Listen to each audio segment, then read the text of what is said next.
Chair of Council and Vice Chancellor, my good friend Professor Anyang' Nyong'o, Governor of Kisumu County, where this Uzima University is, the Chair of the Commission on University Education and staff.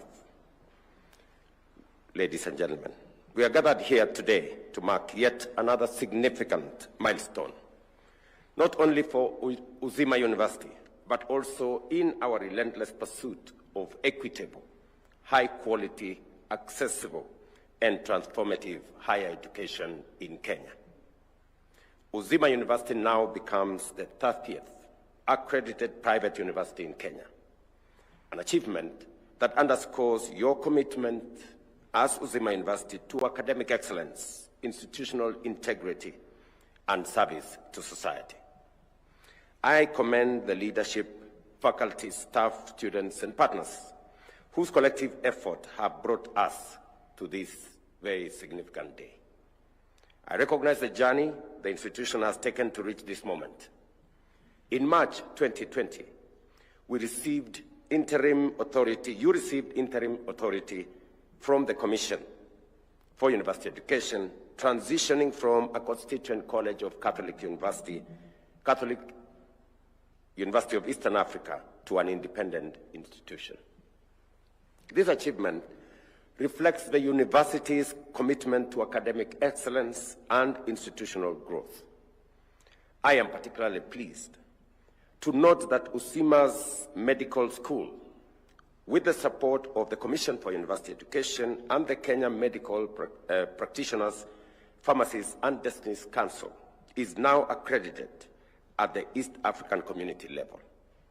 Congratulations, Uzima University, on these achievements.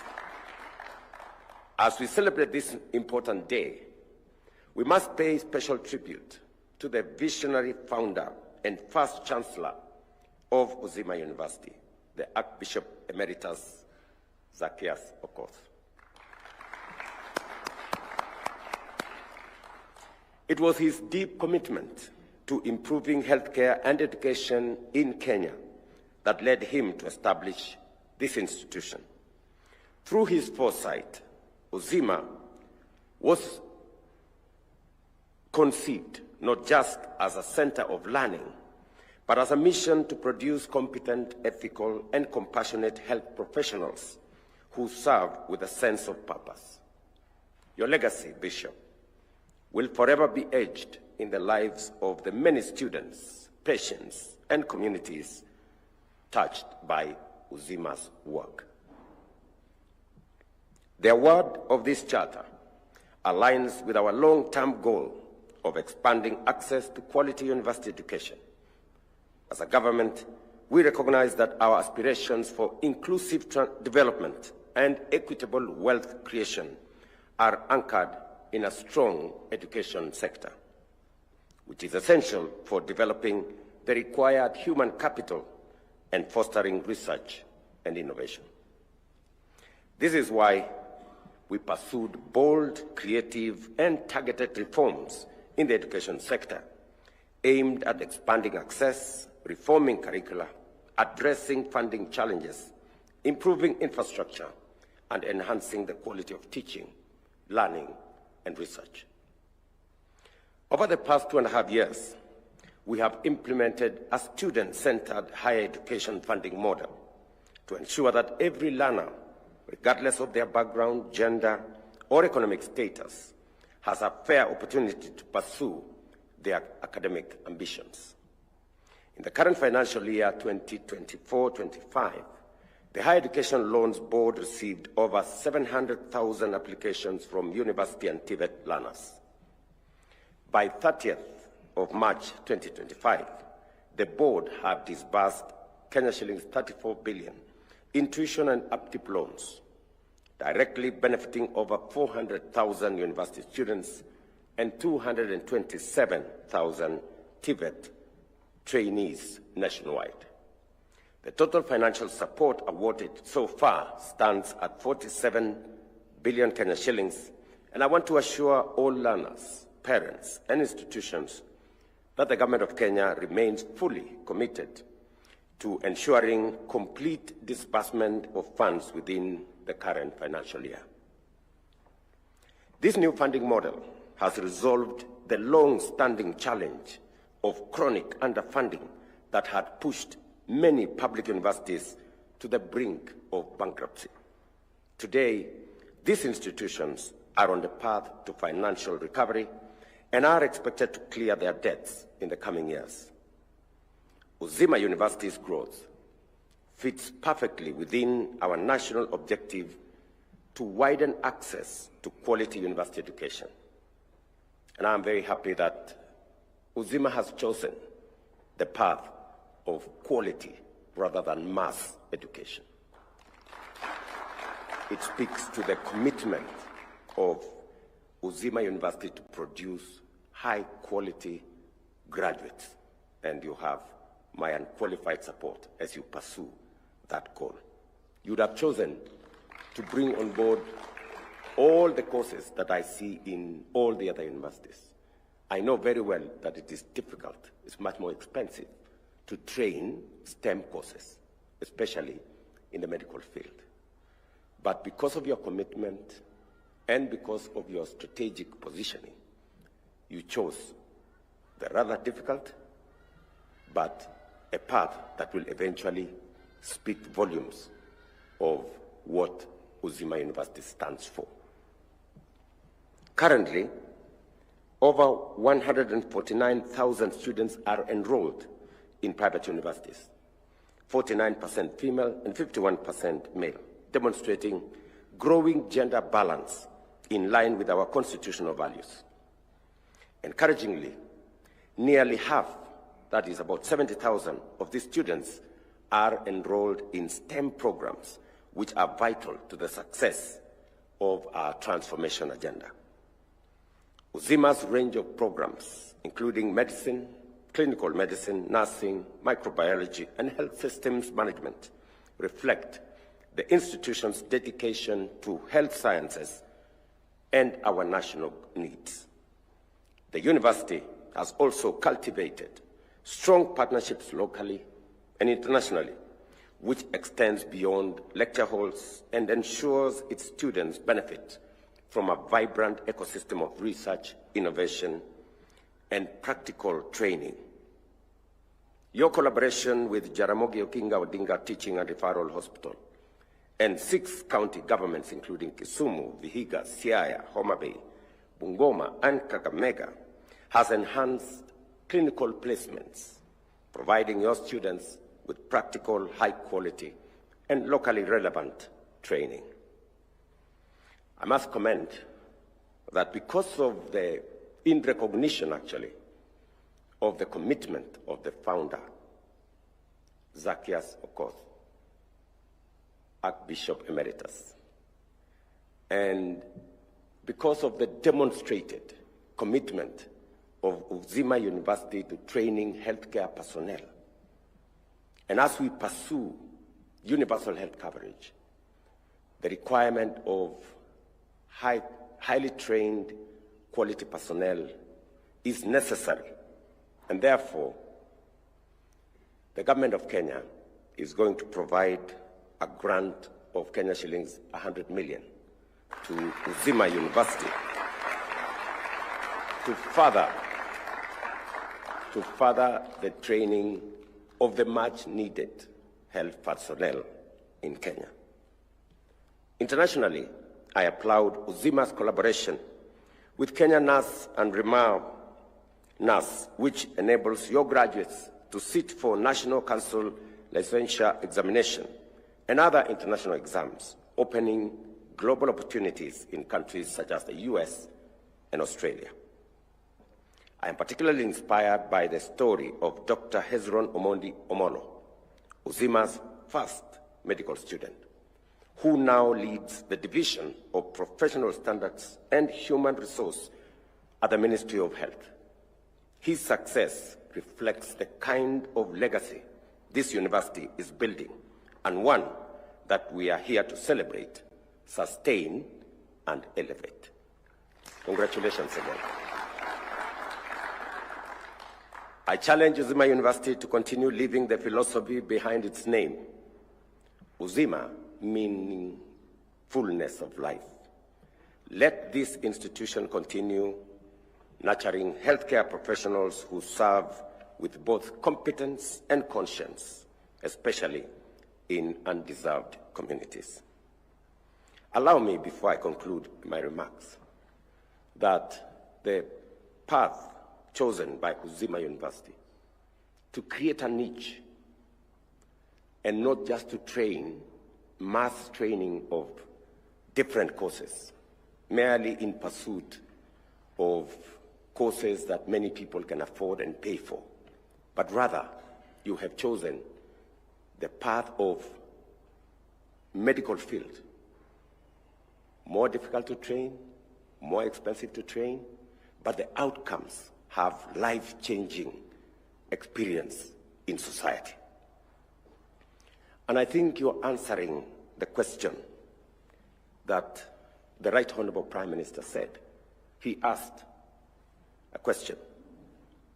We have countries that we were at par several years ago at independence.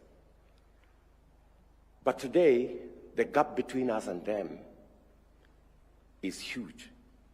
And he has asked us, what right decisions did they make that we did not? Among them, I must say, is the kind of decisions that Uzima has made. And I can give you a few more examples.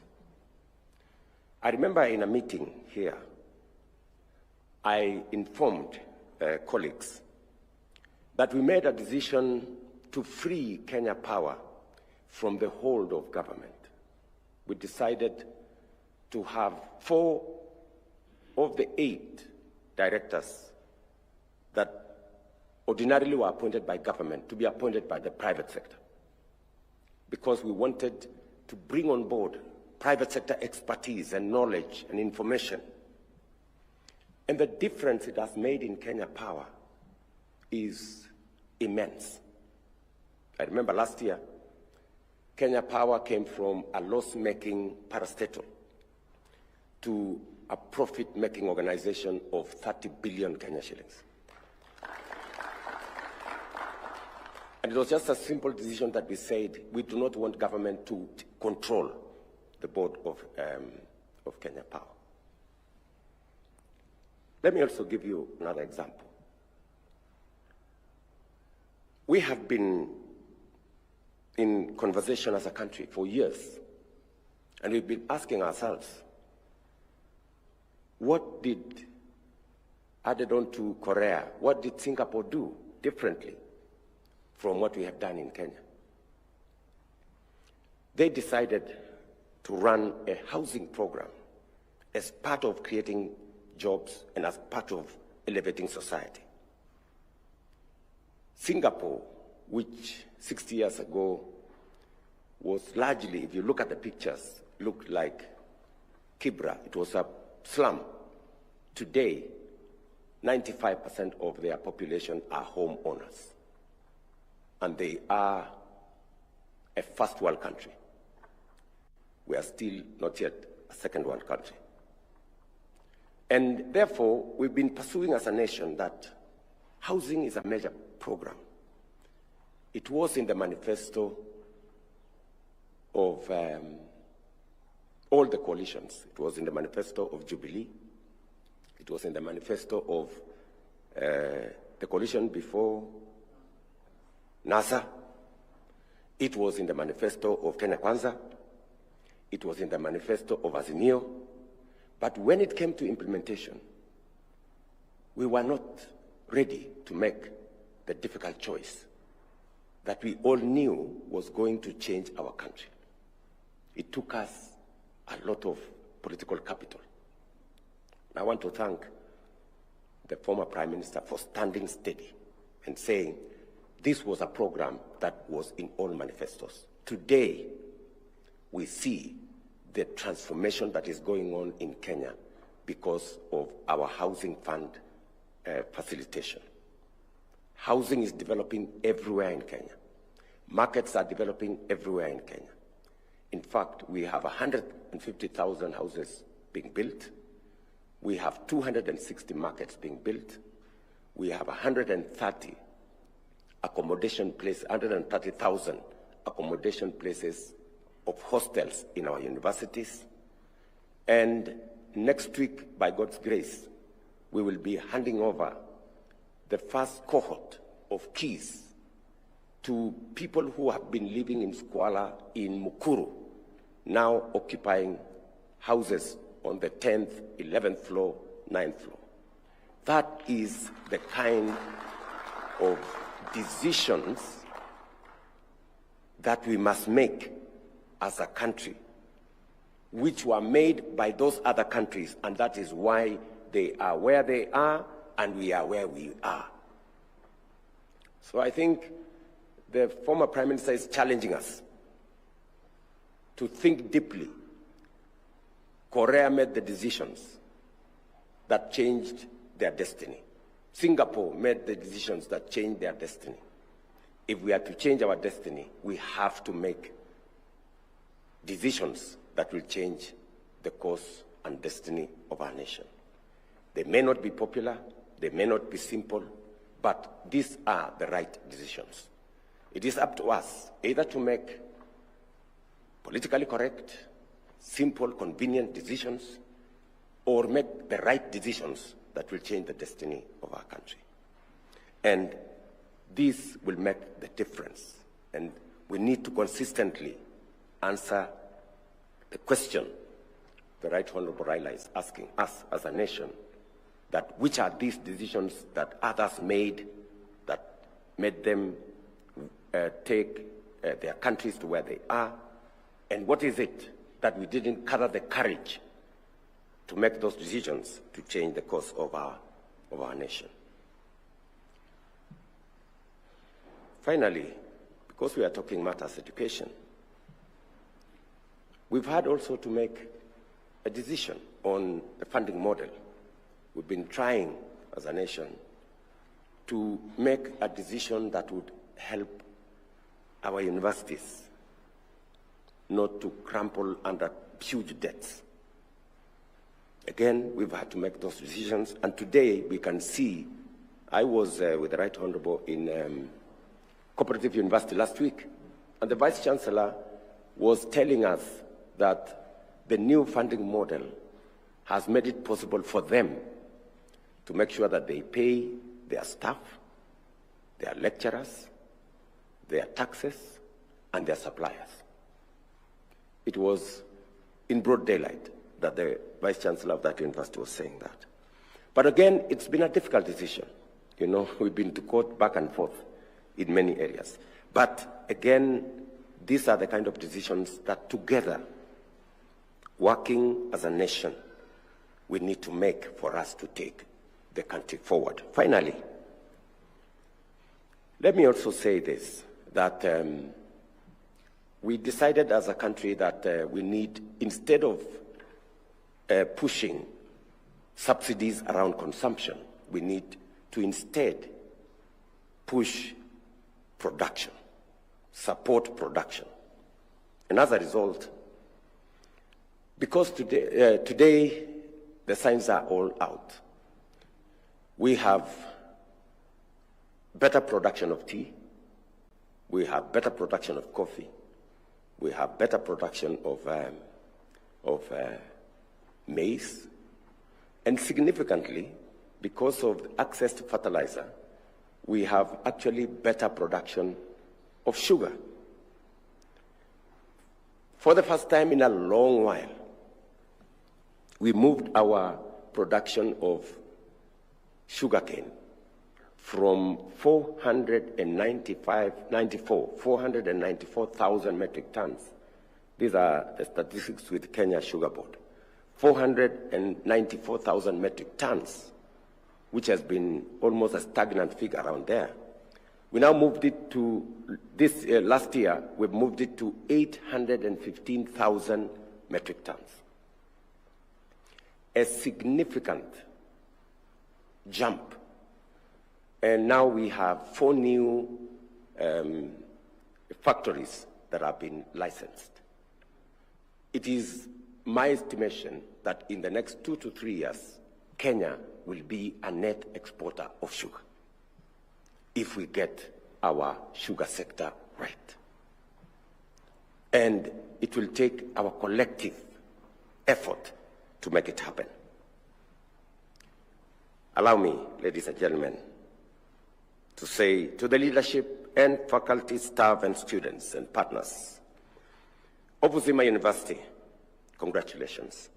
May you continue to serve with courage, compassion, and curiosity, and shine as a beacon of excellence in health science, not just in Kenya, but in Africa and beyond.